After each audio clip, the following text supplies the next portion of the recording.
In my view, both the government and the opposition have a responsibility to protect the reputation for integrity of Bermuda. In my view, the Premier's statement this morning can be seen as her and her government, the PLP, attempting to wash their hands, taking a Pontius Pilate position and saying, well, it's really nothing to do with us, and the police can go and do their investigation. It's quite plain to me that if we want to root out corruption in Bermuda government, we're going to have a proper investigation, fully supported by the government.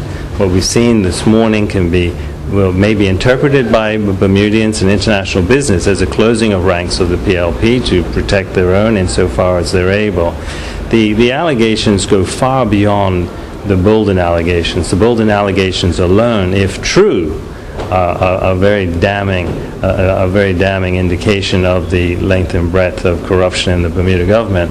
But when you look at the other allegations, when you look at comments that were made by the Auditor General, the last Auditor General, Larry Dennis, in his last report, speaking of the necessity for criminal investigations by the police into practices by the government. When you look at the present Auditor General's investigations of the building of TCD, Heritage Wharf, when you look at other prosecutions that are taking place, such as Mr. Andre Curtis and the suspicions about the faith-based tourism initiative, taken all together, those matters and other raise very serious concerns about the possibility of systemic government corruption in Bermuda, and it needs more than a simple police investigation of the Bolden allegations on their own. It goes far beyond that at this stage.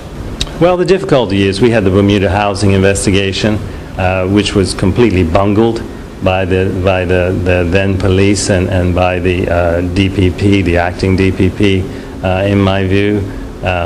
You know, the then commissioner's gone on to bigger and better things, and the DPP went on, but Bermuda suffered as a result of what in my view was a completely bungled investigation with no proper conclusion. Really resulted in a sweeping under the rug of an episode that really took Bermuda's integrity down several levels.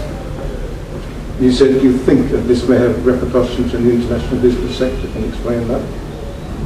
Well, obviously, if international believes that there's systemic corruption in the Bermuda government, then you're going to see people very unwilling to do business here. You're going to see people staying away from Bermuda, and Bermuda's going to suffer.